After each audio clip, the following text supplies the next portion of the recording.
Hey boys, welcome back to some more NRL Supercoach 2021 pre-season squad breakdown discussions, and it's going to be the Melbourne Storm. We've only got a few teams to go, and Melbourne, we'll go through. There's probably not too many players, but we'll start out with the dummy halves and big news coming out with poor old Harry Grant suffering a knee injury. It was hopeful that he was maybe only going to miss potentially round one, maybe even be fit for round one, but it looks like now he's going to miss at least a couple, probably like 2 to 4 rounds potentially with that knee injury. Hopefully not too much longer than that, but obviously big ramifications for Supercoach as well as real life footy, because a lot of people would have had Harry Grant. He was definitely, it was him and Cook were the two obvious premium options. And again, it's disappointing, like the same with the Tom Trbojevic thing. It's disappointing for an NRL standpoint, not seeing the best players, but also it does minimize the amount of players that people choose, and it means like more people are probably going to go Appy Coruscant now, and more people Damien Cook. So yeah, a bit frustrating, but regardless, a lot of people are going to jump off. And I was already not going to go Grant just because I don't know. I think he's going to be a star regardless, but I was just saving a little bit of cash with the Appy Coruscant pickup, and it's working out pretty well at the moment. But yeah, it does bring, Brandon Smith comes into calculations a little bit there. He's expensive though. He's almost 500k, and it's pretty ridiculous for a bench player basically. He started probably he would have started some games last year, but he hasn't played like starting dummy half in a long time. The only times he would have was when Cameron Smith was away with Origin or rested. So yeah, it's been a long time. So Brandon Smith, you would expect would start there. Cameron Smith, we still don't know what's going on with Smith, dude. Cameron Smith, that is. I keep thinking that he is going to sign to the Broncos or the Titans. That honestly is my gut feel, is that he's going to sign a 1-year deal with those two clubs. But I don't know. I'm shocked that he still hasn't announced something, because the round one is not far away, dude. I'm losing my mind a little bit. But yeah, as it stands, Brandon Smith should be the starting, and he's tempting, but yeah, he's only going to be there for probably the first couple of rounds, and then he'll probably go back to a bench utility role. So I don't think it's worth it. He'll score well. He'll score well for those few games he starts a dummy half, but yeah, you just can't go there in my opinion. He won't make enough cash to warrant it,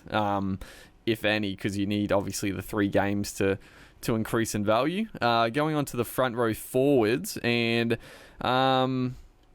so a couple of big ones here. So Christian Welsh and probably Solomona as well. So Christian Welsh, 450k. He is pretty. 8% of super coaches, and he's been talked about in a few podcasts, and I get why, because Christian Welsh, I think I don't know the stats off by heart, but I know for the coming back from that serious injury last year, he started on the bench and he wasn't playing big minutes, and then when he ended up playing bigger minutes, he averaged probably like high 60s, I think it was. So he is definitely undervalued. But obviously the weird thing is that I'm pretty sure Solomona started over him in the trial game, I think. And now it's sort of maybe Solomona's going to get that starting spot.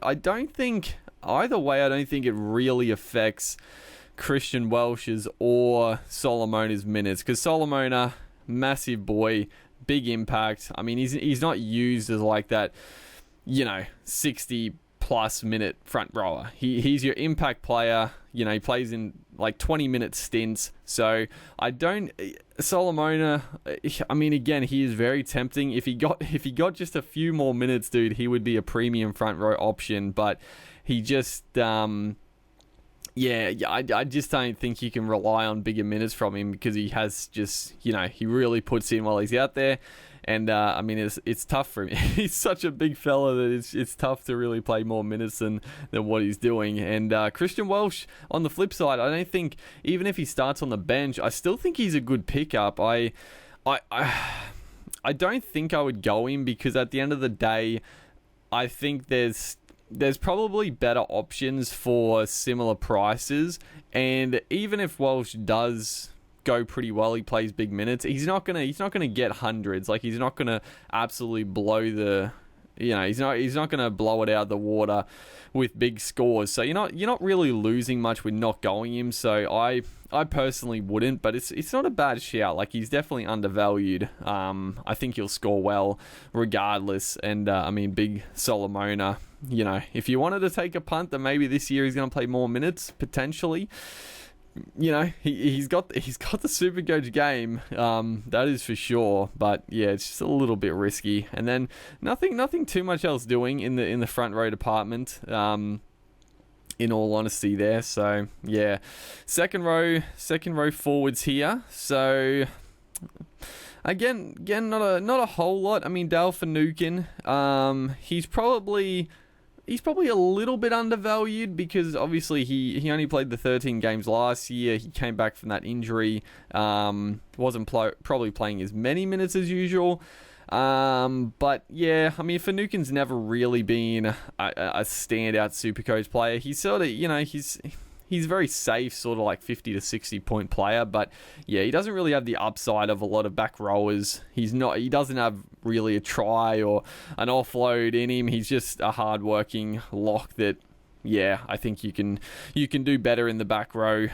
Felice Kafusi, I don't know what happened to Kafusi. A couple of years ago, he was one of the top echelon of back rowers, but I don't know. I mean, I guess probably the tries dried up with Kafusi, and then yeah, the work rate has dipped as well. I know I talked about him when I did my second row discussions that Kafusi just, I don't know, just has gone downhill not in real NRL, like he's always been very solid, but in Supercoach wise, yeah, he just hasn't really gained that form that he had a couple of years ago. So yeah, can't really go him. And then Kenny Bromwich again. I think it was it 2 years ago where he had that breakout year and he scored a stack of tries, got up to like 600k, but yeah, without the tries, Kenny Bromwich is really not the player I would go for. Again, I just think there's better upside and stuff in the back row. And the Storm have been like that as well with their forwards. Like they share the workload. Like there's never usually a standout forward making all the runs or making all the tackles. And I think that's one of the big reasons why they're so good is that everyone does their job. Like other teams, there's definitely a couple of players that stand out and really sort of, take the stats. And I think, that's why the Storm is so good. As we move on to the halfbacks here, and again, Cooper Johns, the youngster, there's plenty of raps on him, obviously being a Johns boy, but I wouldn't expect him to play many games unless there's an injury crisis. Jerome Hughes, I mean, I love Hughes as a player. He always gets not criticised, but I feel like he's one of these guys that they constantly feel like is out of position. I've always thought that he is a very good halfback, and he just keeps performing every year. Every year there's a couple of the big Channel 9 guys and footy guys that always think that Jerome Hughes is out of position at halfback, but man, he plays so well there. So I don't understand the talk about it. But again, I mean, he's a ball running halfback. He's not a bad option, honestly, because he's got the base stats. He's strong in defense. He's a ball runner, attacking player. But yeah, without the goal kicking, it's just too much of a gamble. It's relying too heavily on those attacking stats. So yeah, I couldn't really go a halfback that doesn't kick goals. It's too it's too. I mean, again, he averaged 61, but yeah, it's too much of a gamble in my opinion. So, yeah, if he was cheaper, but yeah, 540. I mean, you're paying premium price as well. The 5'8" department. So Cameron Munster here, the only real talking point. I do have him in my team at the moment. I mean, average 70 last year.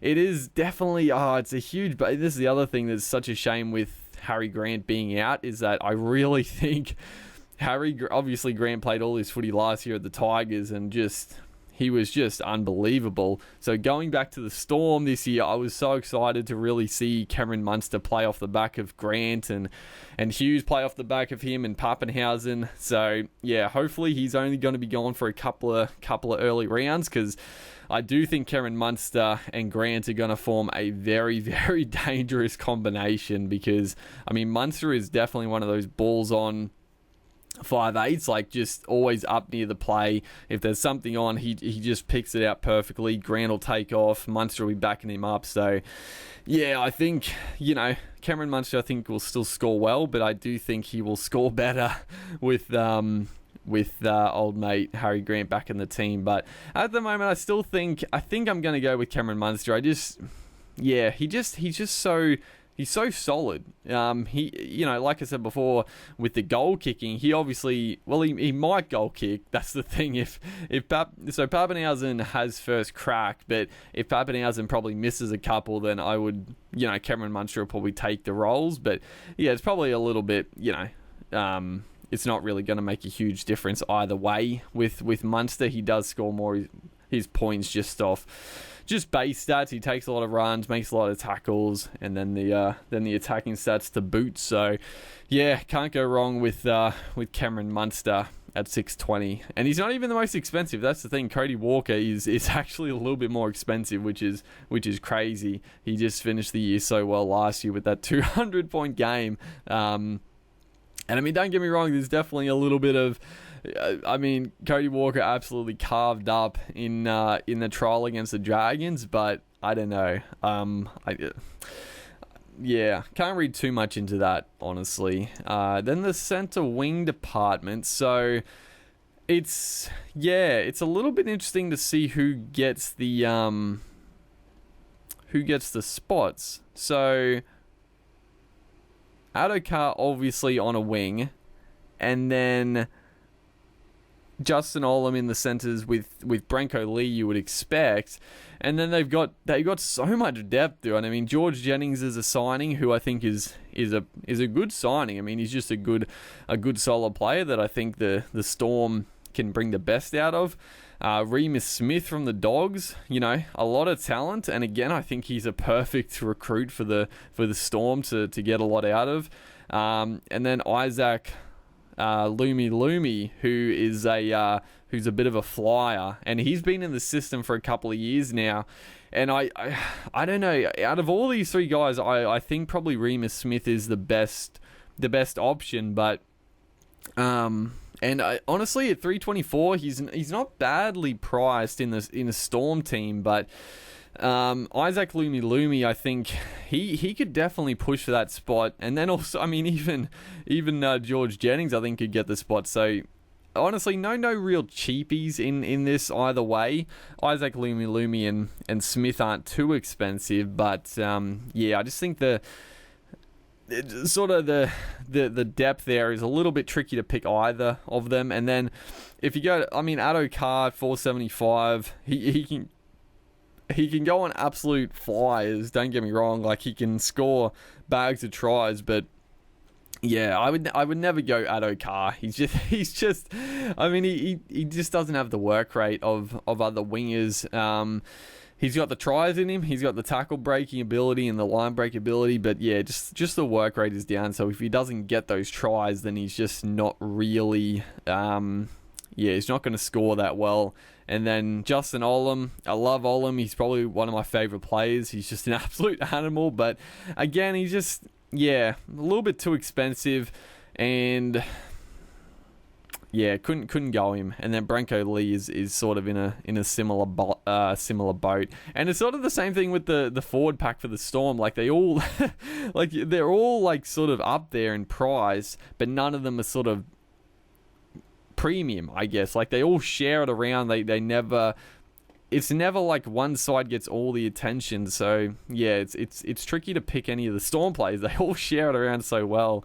Then we go into the fullbacks and Ryan Papenhuyzen. So 33% of people have now jumped on Papenhuyzen. I am one of those people, with Tom Trbojevic being out injured. I just think him and Tedesco, I don't think there's a better combo in the fullback department. He, like I said before, he's going to get the first crack with the kicking duties. And he's a gun. So yeah, I don't think there's any way I'm not gonna roll with Papenhuyzen and Tedesco as my fullback options. And yeah, you definitely cannot go wrong with Papenhuyzen. I think even without the kicking duties. Yeah, I don't know. If he didn't have the kicking duties, I would have considered RTS maybe. I would have considered Brimson potentially, but even without, I still think I would have leaned on Papenhuyzen to get that reserve fullback spot. But yeah, there's definitely some other options, but yeah, without Kalen Ponga, without Tom Trbojevic, it definitely limits the options there. So there's the Storm, and now we have the West Tigers. So yeah, West Tigers, and then one more video to go with the Gold Coast Titans and the New Zealand Warriors. So some good ones coming up as well. But the Tigers. So the dummy halves. So a couple of big names here: Jake Simpkin and Jacob Little. I mean, even Billy Walters, dude. Kid can play. I really hope the Broncos do end up snagging him, because yeah, he's a really good player. So yeah, but it looks like he's not going to get a spot in that team. But Jacob Little obviously is coming back from just very similar to Ryan James, just constant ACL after ACL injuries. So it's obviously a risk to go with Little with the injury concern. But yeah, I mean, he's going to be starting at dummy half. 247k. It's very hard to pass up on him. Jake Simpkin obviously has a lot of reps, and it looks like he's going to get a bench spot there. And obviously, quite a few people are going him just because, I mean, you are saving like 70k, which is nice. Like it is very nice to be able to spend 70k elsewhere if, Simpkin still gets some good minutes. But I think Little is just the safer option. If he doesn't get injured, I feel like he will play pretty big minutes. Simpkin, I think, will... I mean, honestly, I don't know how they're going to use their backup, but generally a youngster you might bring on for like 20 minutes and Little might play 60, but yeah, we'll see. We'll see what happens there. But at the moment, I'm going a Little. But I am tempted to swing Connor Watson up to the backup dummy half and bring in maybe Matty Moylan as the backup 5'8", because I actually feel like Moylan versus Little, I feel like Moylan just has probably a little bit more in him than Little, but I don't know. I mean, Little's got the game. I mean, he's got the running game. He's got the explosiveness of not quite a Cook, but he's definitely got that attacking upside, so I don't mind it. Then we move over to the front row forwards. So, Otakamano, a very popular cheapie. I mean, I've got him in the team at the moment. I'm not sold on it because I don't think he's going to get big minutes for the Tigers. I think he might get a brief stint, but I'm not. Yeah, I'll see if there's any other better options that I can afford or any other cheapies pop up, because Otakamanu, I mean, he's a big, talented youngster, but yeah, I don't think the minutes are really going to be there this year for him. Zane Musgrove suspended, just, what an absolute goose, dude. Zane Musgrove, Russell Packers there as well. He's very, very cheap. He's never been really good at Supercoach, but he's very cheap at $259. Thomas McKaylee, Joe Offengowie has joined the club. James Tarmer has joined the club. Alex Twal, out of all these guys, Alex Twal is definitely on my radar. Obviously at the moment I don't have him, but again, the front row forwards, they're so packed with these 500k options. And this is what I was talking about with like the Christian Welsh thing. It's like you go Christian Welsh for 450, or you go Alex Twal, who's going to be the starting lock. And I mean, the only Alex Twal was averaging probably like 70 points last year, and then he picked up that injury, and then probably even when he came back, he was definitely, the minutes were reduced. But before that, he was playing 80 minutes and getting massive scores at lock. So you know, he looked pretty fit in the trial, even though the Tigers were abysmal. But he looked. Actually, no, not the Tigers. The Tigers were good. The bloody the Seagulls were abysmal. But yeah, Alex Twal looked really, really fit. He looked good to go. So I'm tempted to go him over Tino, because I got Tino there at the moment. I'm like, probably Alex Twal is a safer option. I just feel like his work rate's going to be there. Probably less attacking upside, but I mean, yeah, he's an absolute base stat monster, Alex Twal. So I'm not against going him. Yeah, could easily swing that way. The second row forwards here, so a little bit. I mean, Sean Bloor is the disappointing cheapie. He got a fractured wrist, so he's going to be out for an extended period. Disappointing, because he was like a guy a lot of people had. As you can see, still 18% of people have him. That was probably like 40% at one point, or maybe 30 plus. But yeah, he looked like a very good pickup at 210k, but obviously no go now. But the other guy, Luke Garner, is probably going to get a spot there. And the other one here, Luciano Leilua, oh geez, he looked good in that trial. Again, he was up against the young kid Meeks, who, you know, didn't quite look up to NRL standard, and Luciano gave him all sorts of havoc. So he's definitely not going to be able to run right like that in every game. But geez, he looked good. He's got such attacking upside, dude. I'm like, him or... Yeah, I mean, he's got the footwork, he's got the offload, he's got decent base stats. I'm very, very tempted to go Luciano Leilua after seeing that trial. He looked really fit. He looked very good. And I mean, that's the thing with the Tigers. Like, they are very attacking. When they're playing good footy, they're an attacking team. Like, they're not going to grind out victories. I know they sort of tried that for a little bit, but if they're going to play well, it's going to be on the back of a bit of razzle dazzle. And I mean, you know, having the Leilua brothers, having James Roberts, even the young fella Dane Laurie looks like a live wire. So, you know, they got some attacking upside for sure now at the Tigers there. Nofaluma as well. So yeah, I think Luciano could have a big year. And I feel at 544, he averaged 61 last year, so he's probably a little bit, well, he's definitely undervalued. Halfback department, so the only one here, Luke Brooks. Honestly, dude, now there has been a bit of talk about Brooks, and I do think Brooks, he's been let off pretty easily the last few years. You know, I think last year Benji Marshall was the far better halves partner in that little combo. Luke Brooks didn't play very well at all. But Marshall was sort of one that copped all the criticism because he came up with some big errors at times, but he was the only guy that looked dangerous. Him and Harry Grant were causing trouble, but this is a time for Luke Brooks to shine, dude. They've said it. He doesn't have Benji there. He's got to take it on himself. And the other big thing is that he's probably going to be goal kicking, I think they said. And at 392,000, if he is goal kicking, that is very, very juicy. I don't think you could start with him, but he might be a decent little backup option if you got a little bit more money to spend and you don't like going, a guy that might not even be playing, a cheapie. Luke Brooks, 392. Honestly, not a terrible option.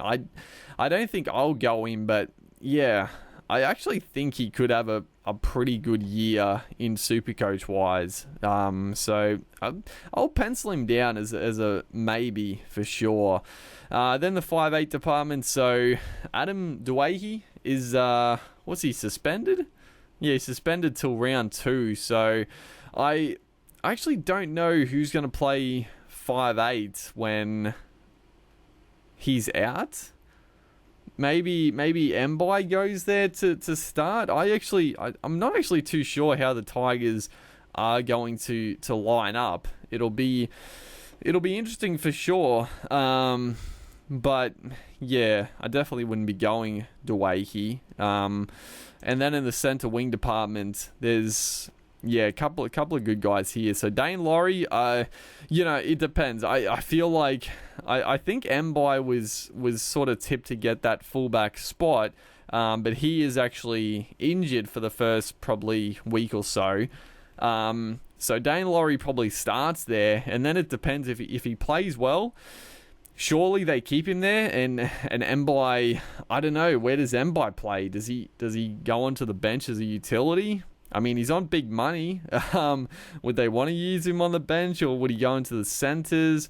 I mean, he couldn't with Leilua and Roberts there.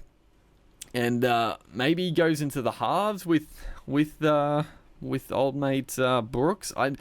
Honestly, I don't know, dude. I don't know. It's the only annoying thing, because I think Laurie is a really good player and also a really good pickup. I think I'm still going to start with him because the potential is there, but I definitely could see him dropping out of the team when Mbai is back, which would be a shame. But I'm not sure what's going to happen when they're sort of like all full strength. It's going to be interesting for sure. And then the other big one here. Well, there's a couple. I mean, Dave Nofaluma, he's been like the best wing center in for the last few years, and he just keeps scoring well, but he's too expensive. Like I'm not going to go him. 12% of people have him, so definitely more people than usual. I know last couple of years he would have been around the same price, and probably like maybe 2%, 3% go Nofaluma.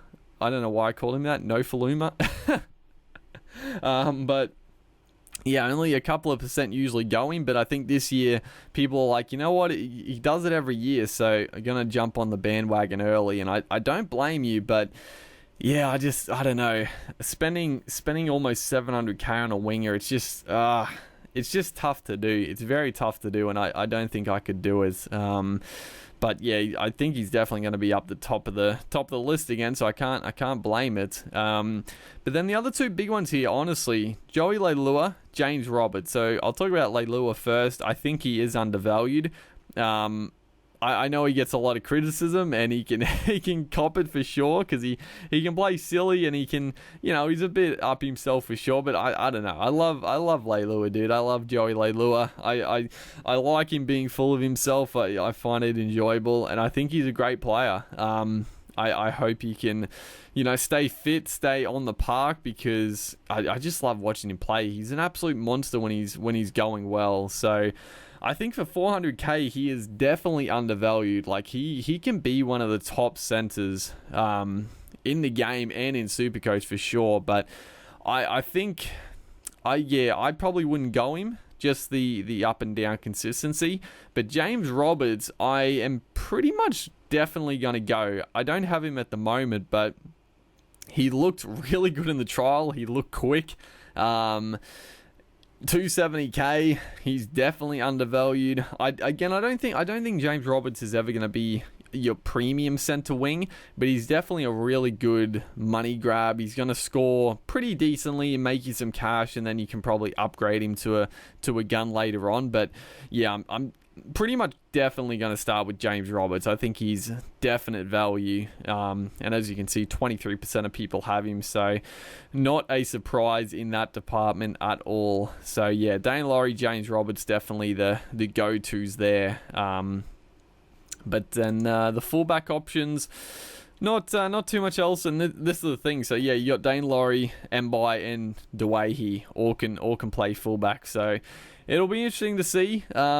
Yeah, if Dane Laurie plays well though in those first round or so, it's going to be tough to drop him for Mbai or even if they wanted to put Dewey there. I don't know. I don't know what they're going to do with the team structure when they're all back and ready to go. But yeah, that's the Tigers done and dusted. Definitely some options in the Tigers team, that's for sure. So yeah, like I said, there's going to be one more video after this with the Gold Coast Titans and New Zealand Warriors. So hopefully you guys are enjoying the squad discussion videos. A lot of fun to make. Make sure to like and comment, and I'll see you guys in the next one.